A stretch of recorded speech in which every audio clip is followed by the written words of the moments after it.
All right, my friends, yesterday, remember that we learned about the grand opening of the tabernacle in the desert. Kept it in the basement. And opening, tabernacle in the desert. Big day for the Jewish people. It says that there were 10 crowns on that day. Jewish people got 10 crowns. And among them, where was the first day? There was they made sacrifices officially. And the first day that Aaron actually worked, and the first day the Shekhinah came down. The Shekhinah came down, was revealed in the world, but it was marred by tragedy. What's the tragedy? We'll see. The fire came down in front of God, before God.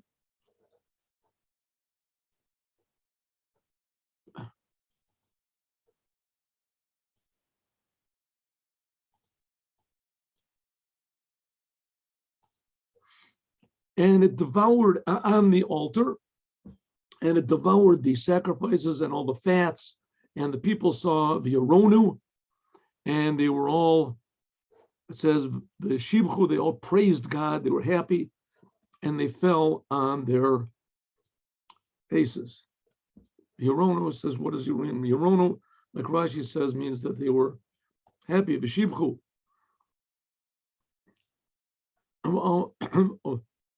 Odin, they gave thanks and they praised God and they fell on their faces. Fell on their faces in supplication. God revealed himself. Excuse me, drinking my afternoon coffee. Vayichu b'nei Aaron. All of a sudden, it took the two sons of Aaron, Nadav and Avihu. Ish machtato. We know that it's the sons of Aaron. What does it have to say? It's the sons of Aaron. Everybody knows there's no other Nadav and Avihu over here. We'll see why. Ish machtato, each one took his fire pan.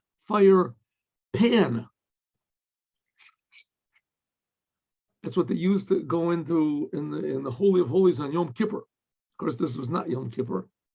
This is the first day of Nisan. Vayidnu bohen eish. They put on it fire, coals of fire. Vayasim molekatoris, and they put on it incense. Vayakribu lifnei Hashem, and they sacrificed in front of Hashem. Eish zara, strange fire. Asher lo tziva osam, that was not commanded to them. Strange sentence. Obviously, it was strange fire, so obviously it wasn't commanded. God didn't command. So what does it mean? God commanded them, don't bring strange fire? Of course not. So what is exactly, he didn't have to command them not to bring strange fire. So what does it mean? The BalHaTurim asked this question. He says, you can't say lo tziva, that God did not command them to bring strange fire. In other words, they brought the strange fire on their own. They did a good thing. They brought strange fire. God did, of course not. God did not command them. Of course, he's not going to command them to bring strange fire. And also, God did not command them not to bring strange fire. I mean, that's an obvious thing to do. Right? It's like telling a couple when they get married, don't kill your husband. You're not going to say anything like that. Ela Pirish, what does it mean? Asher tzivu, that God commanded, shalom. There was a negative commandment. That's tzivosam. There was a negative commandment. What was the negative commandment? We'll see. There's going to be a bunch of things. There's a bunch of, in other words, they threw all caution to the winds, and God told them not to do it. You have to limit yourself. It's like, all the hosts of heaven, that God did not, don't worship any of the hosts of heaven, that God did not, that he did not command you to worship, and I commanded you not to. Okay, what exactly did they do? So it says here clearly that they brought strange fire. We're going to see in the Kli Ykar a lot of different explanations. Rashi and others also bring this.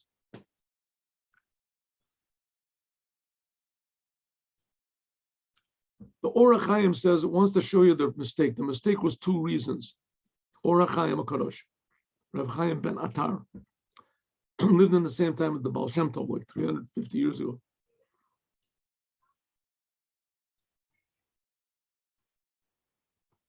He writes, by the way, OrHaChaim writes about himself that he's the Mashiach. He says Mashiach Chaim Shalom. And he was right. He was right, but it didn't reveal, wasn't the time. What were the reasons? What was their mistake? One of them was Liyotam, because they were Kohanim. And because they were Kohanim, they desired to serve God. That's why it says Bnei Aaron. They were the sons of Aaron. We know none of Aaron are the sons of Aaron, but it tells us that they're the sons of Aaron, to tell you because they were Kohanim and they really, really wanted to serve God. They couldn't wait. Second, Lios Gedolim b'Maaseh, because they were very great. They were equal to Moses and Aaron. Like the rabbis say, it says in the Zohar that they were such a high level because of their deeds that they did. And we're going to see that Moses is going to say that he thought that he was going to be the one that was going to sanctify the temple, but it was really not of an aviu. They sacrificed their lives. That's what it says, not of an aviu. This level that they had, there wasn't an Elazar v'Itamar. That even though that they were also the sons of Aaron, but nevertheless they didn't have the same level as none of an aviu. So therefore, it doesn't say alone that the sons of Aaron took strange fire, and it also doesn't say that none of an aviu took strange fire. It says both the sons of Aaron, because they were Kohanim, but which sons of Aaron? None of an aviu, because they were so tremendously holy. This level is not, as said that. The Cain also we find in a midrash that says, Moshe, that Moshe got angry later afterwards. We're going to see later on Elazar, the sons that were remaining. Now, they were just the remaining sons. The main sons of Aaron were none of an aviu. It says they were equal to Moses and Aaron. Moses and Aaron were also brothers. Look over there, in the Zohar, it says. But with this power, they were able to go into the Holy of Holies. That's how they got in. And they went in together, not of an aviu, in order to raise their merits. Now, you can't go two Kohanim, you can't go at one time. But they didn't take the fire on the altar. They took their own fire. Omer, they said,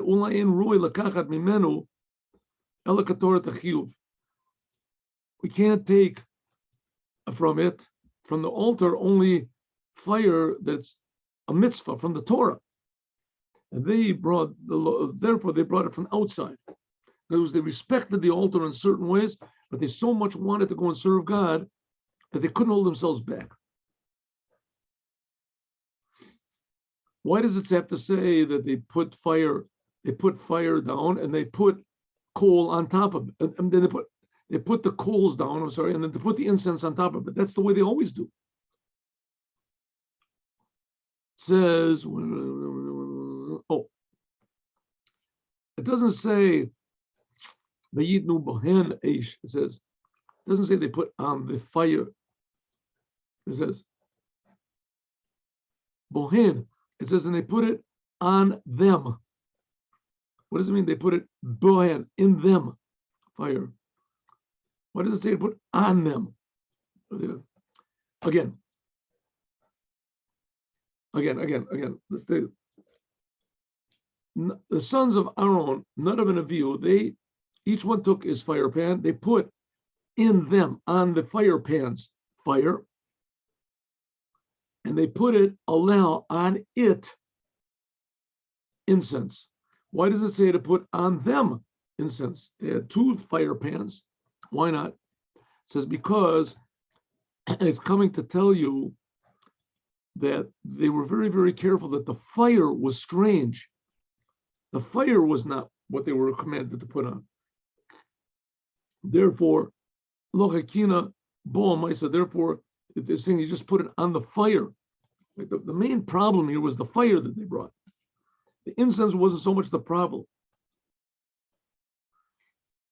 And what was the strangeness of this fire? That God didn't command them. maybe if they would have taken fire from on the altar, this was fire that God commanded to make, maybe God wouldn't have been so angry with them. That's what he says. Or maybe they would have gotten a different punishment. We'll see what the punishment is. Rashi is going to explain later that 2 streams of fire, 4 streams of fire actually came down from heaven and went into the nostrils of 2 nostrils of Nadav, 2 nostrils of Avihu, and it burned them out from the inside. In other words, to show that their enthusiasm, what was from the inside, was improper.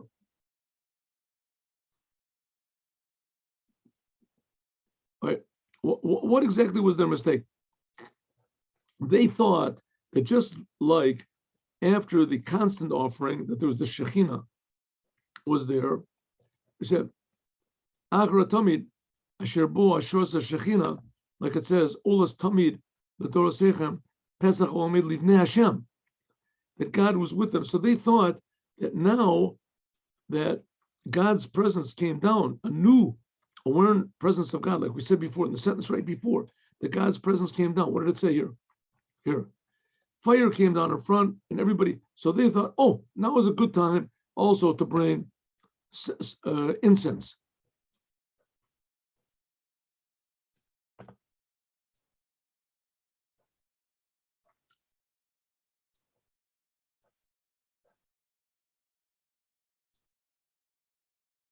This is the sophrono.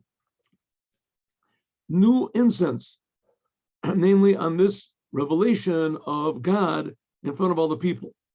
In other words, they thought they just wanted to do something for the honor of God to bring this incense in front of God. It says, Mizbeach HaPinimi, on the inner golden altar. That's where they put this strange incense. And if it was fit to do, that they would have been commanded to do it.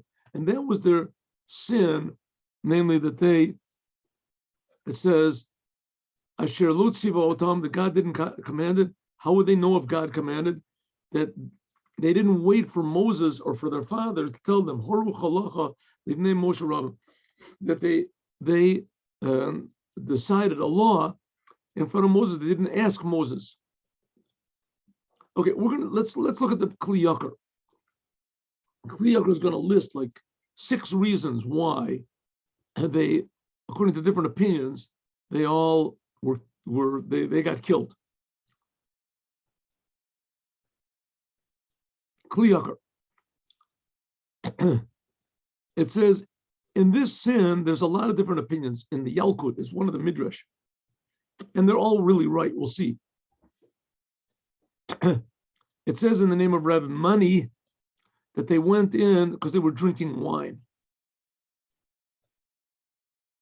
They went to drink wine. And we'll see later on that there's going to be, in this Torah portion, there's going to be a commandment that the Kohanim should not drink wine when they go in.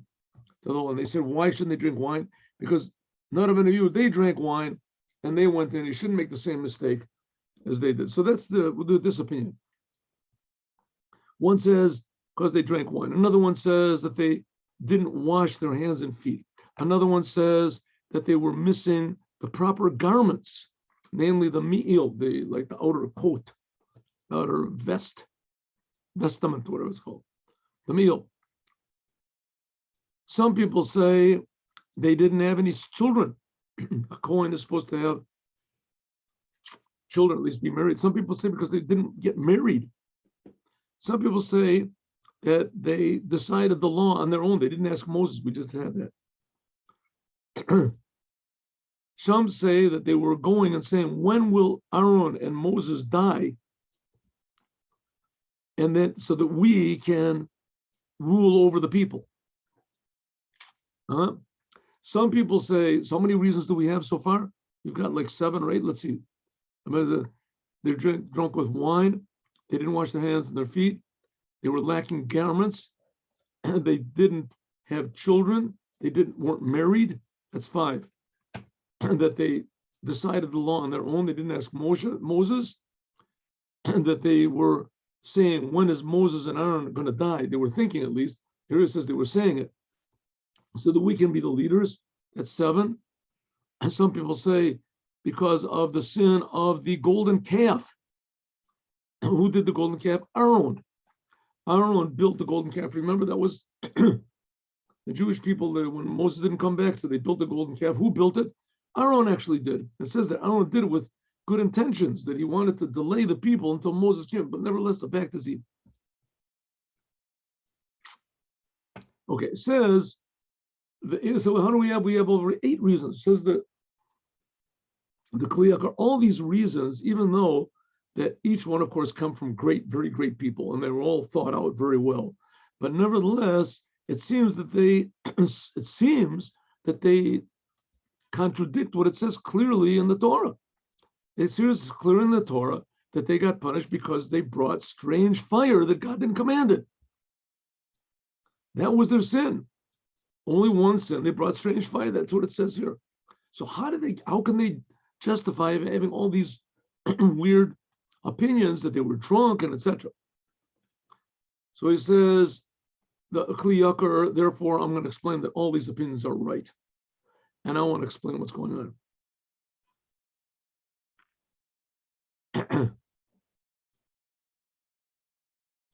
Rashi call, it says that it's a commandment to bring fire.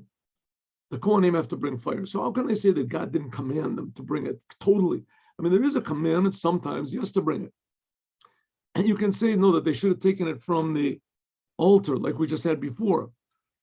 Because this commandment to take it only from the altar, this was only after they died.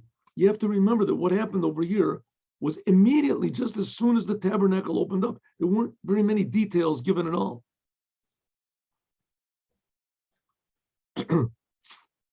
So what was the strange fire? So he says like this, I'm going to tell you. He says the strange fire is, that's what he's going to say, the Rabbi Lunchitz, the Kli Ykar. The strange fire was their attitude. And their attitude was what brought them to do all this. Now, I want to also stress that the Lubavitcher Rebbe also has an explanation of this also. And his is a bit different. But let's learn this. This is very beautiful. What is this fire? A fire, what do we say? That they were drunk. What did they say? They went. Now he's going to explain all these. That they were drunk, they drank wine, they didn't get married, they were lacking garments, they didn't have any children, they didn't wash their hands and feet. All these are come from the same thing, a strange fire. Okay, what's this thing of drinking wine? They were intoxicated like fire with God.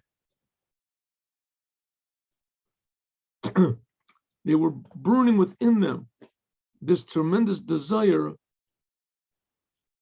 to serve God. They were intoxicated. They should have known that they shouldn't have gone into the gate of the king when they're so drunk. And here he gives a whole explanation that that's what it means that they were drunk. It means that they were drunk with the love of God. And therefore it blinded their eyes so that they didn't care about anything. Number 2, they didn't marry women, that they have desire, similar, that there was fire burning inside of them. Anyone who is not married, he doesn't have a partner to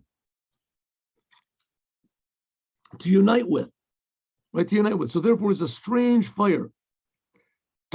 That's always found in the Gemara also, that in fact they actually did have strange. They weren't married. It could be that they had strange thoughts about women when they went in.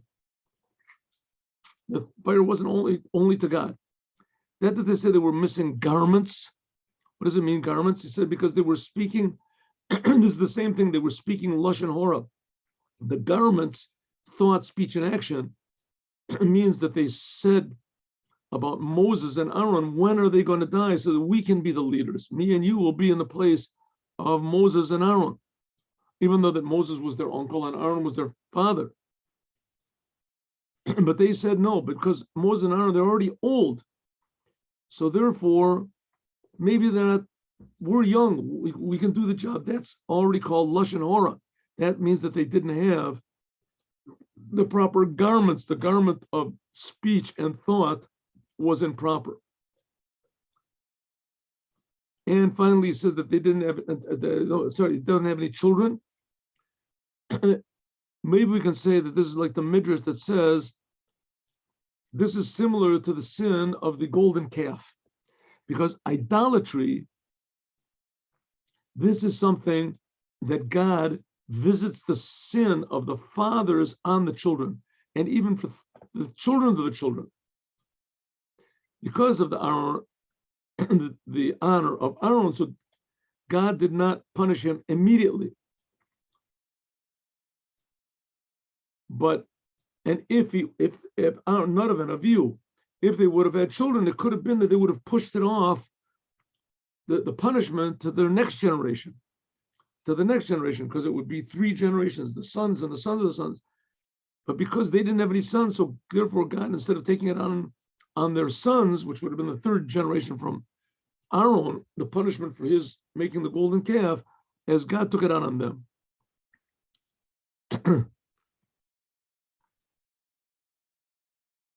And that also reminded them, when they put the incense on the fire, this reminded them of the fire that was with the golden calf. It says that Aaron took all the gold and he threw it into the fire.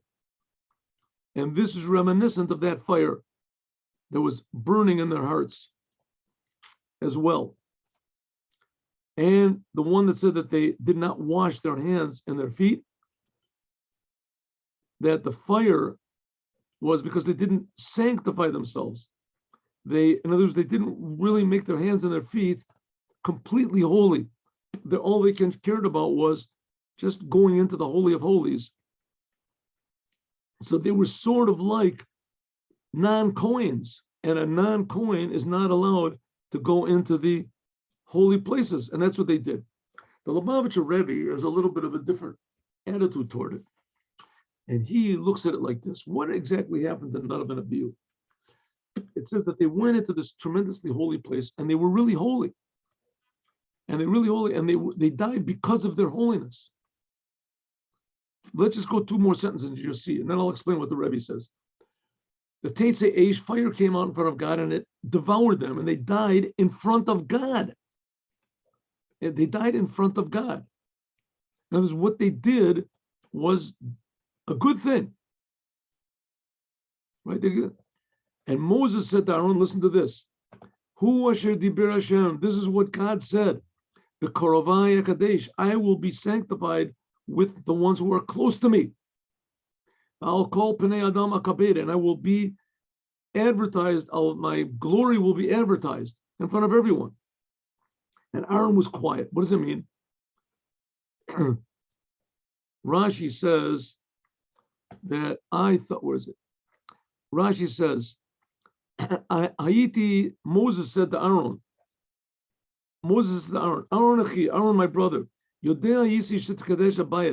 knew that the tabernacle would be sanctified, would be made holy, the modim shalamakom, with those people who were, they say, thankful to God.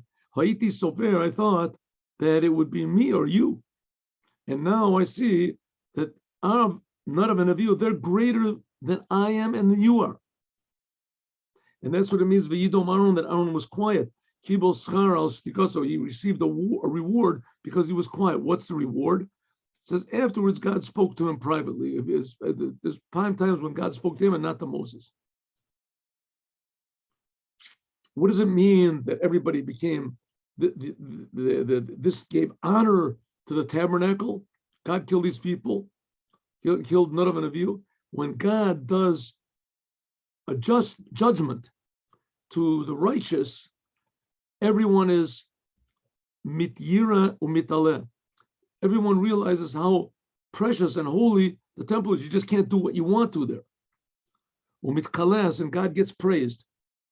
Im Kain, the Elu, if God gets praised, he does to the good people, how much more so with the evil people? And that's what it says, Al tikra v'kachai ella miktoshecha.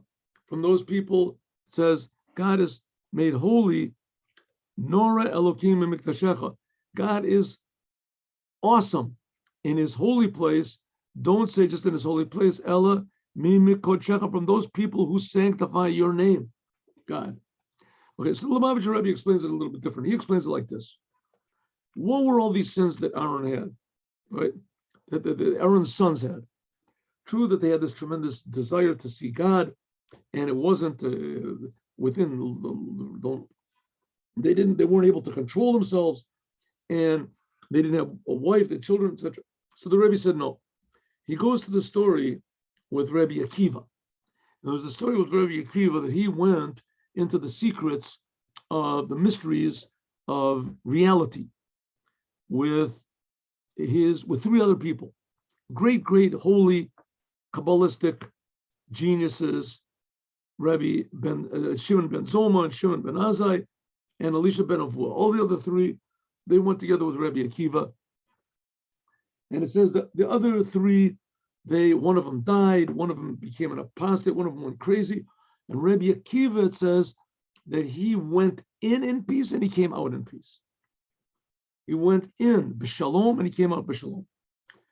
And the Rebbe says that you can see that the others, it doesn't say how they went in.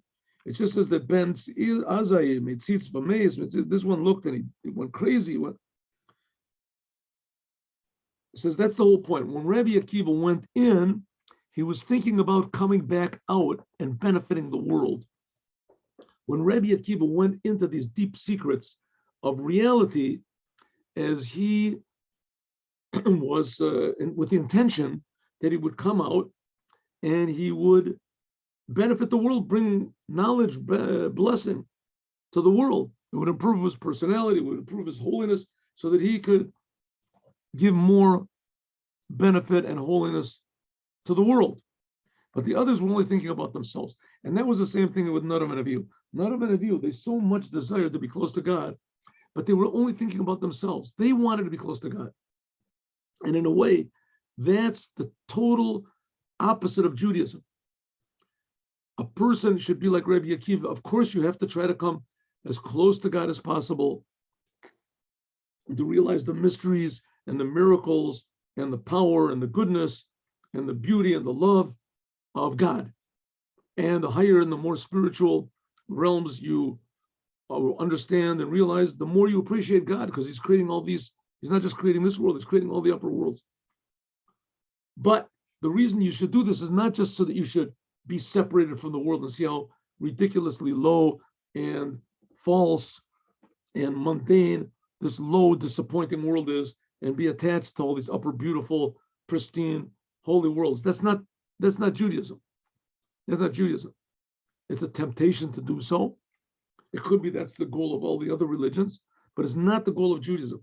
The goal of Judaism is not to go to heaven. And we said this how many thousands of times. We've said the same thing over and over again. The goal of Judaism is to come out and benefit the world. That's the whole idea of the Holy Temple. The Holy Temple was not just the door to heaven. The Holy Temple was a two-way door that to go into the secrets of heaven and also bring heaven down to earth. That's the main thing, is the second one, to bring God into the world. So Nadav and Avihu, they didn't do this. So let's go back now, see what the sins were. Therefore it says they were inebriated with wine. They were drunk with God. They didn't care about the world. They just were infatuated with godliness and they wanted to come close. And that's what they did. They have such an appreciation of God. Not everybody has. This is a very, very high and tremendously, they say, the delicate level, deep level. The same thing, they didn't get married. They didn't have children. In other words, they didn't want to deal with the physical world. They didn't have the proper garments. Same thing. They didn't want to have the garments in the physical world. They didn't want to deal with the physical. And this is all these reasons that we brought before. It's the same. It's basically on the same principle, that they wanted to be out of the world totally, and they didn't want to get out. And that's what they got. They got out of the world. And so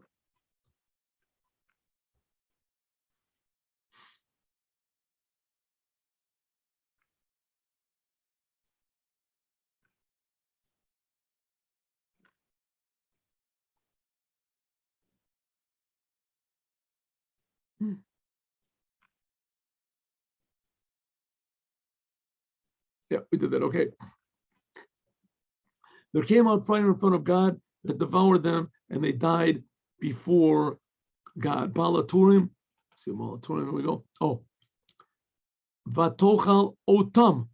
Otam is the gematria Zeh Ha Nefesh. Now their soul, devoured their soul. Otam, the word Otam, what does it say? See? Tochal Otam. The word Otam doesn't have to have the vav there. It can be pronounced Otam without the vav written, but it's written with a vav. Now vav is gematria 6. 6. Aleph is 1, base is 2, right? So vav is 6. So we have Otam, it's full with this 6 vav to show that they sinned with 6 things. What are the 6 things? So he's going to list them a little bit differently than the Kli Ykar. They brought strange fire. They decided laws without asking Moses.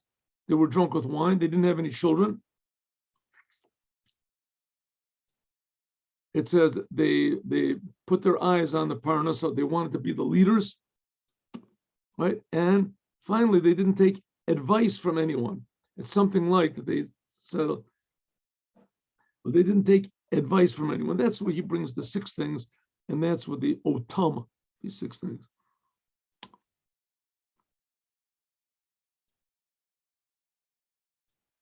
Vayomer Moshe el Aaron, Moses said to Aaron, Hu asher diber Hashem, this is what God said, the Karovai Ekadesh, and the ones who are close to me, I will made holy.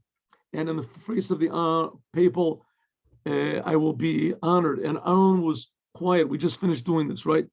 Aaron is doing this. Here, the Safrono. Let's have a look here.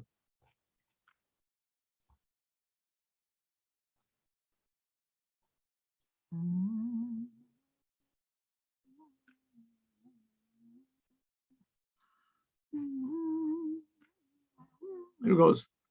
The Yidom Aaron. Aaron was quiet. She'it nachem b'kiddush Hashem.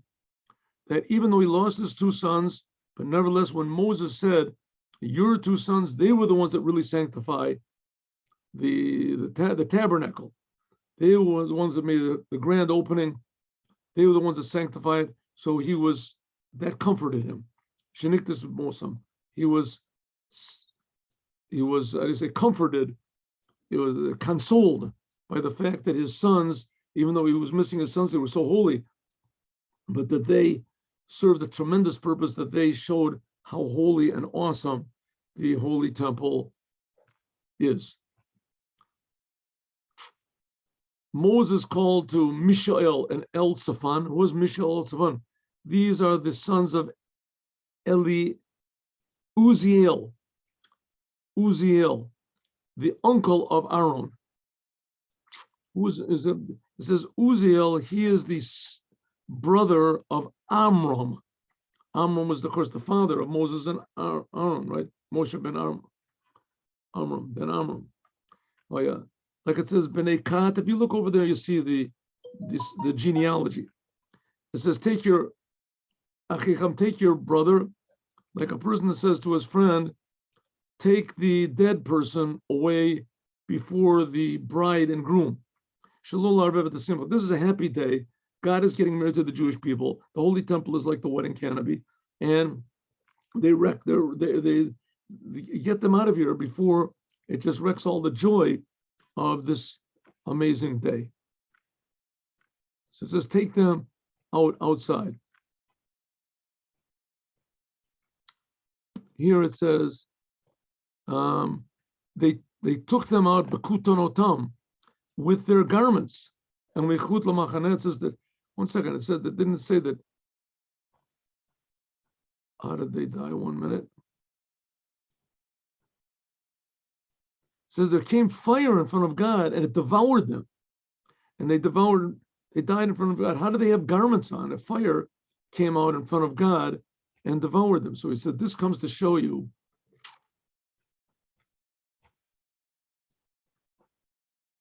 Melamed, this comes to show you, Shalo nisrafu bigdam, their garments were not burned. El nishmatam, only their souls.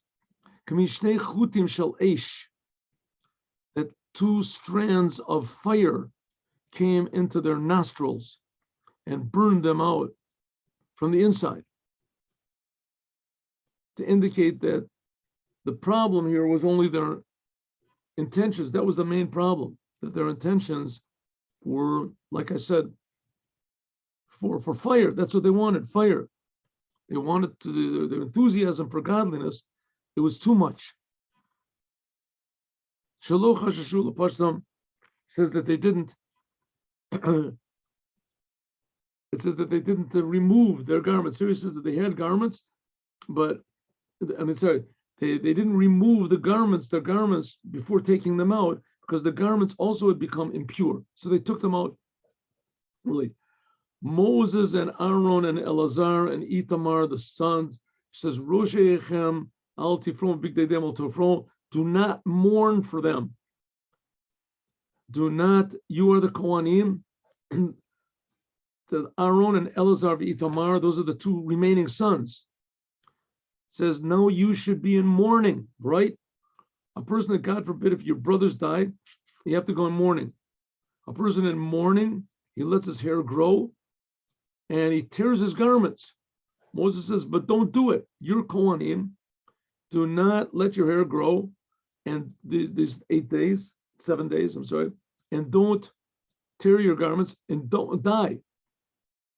Because everyone is going to burn, everyone is going to mourn this tremendous srifa, this tremendous loss that God has burned up your 2 holy brothers. Says, don't let your hair grow. From here we know that a person who is in mourning is not allowed to take a haircut. But you don't do it. Why? Because this is a happy day. This is the day that God is with the Jewish people. I want enough tragedy occurred. Don't remind everybody. So therefore, that's what it says, that the Tzoratam Shel Talmidei Chachamim, that when the people who devote themselves to learning Torah, when they pass away, so everyone should mourn them. That was yesterday. They said there was 1 million people at this funeral of Rabbi Kanievsky, that he passed away. Sat and learned Torah his whole life, holy man. So it's the same thing properly, that I guess that happened now, just together at the same time over here. It says God would be angry, says the Data Chachamim. He would be angry if the brothers of Nadav and Avihu and their father Aaron mourned, because it would seem that they didn't really agree with what God was doing. In a way, they were sinners. They did the wrong thing. So don't mourn for them. And if you want to say, then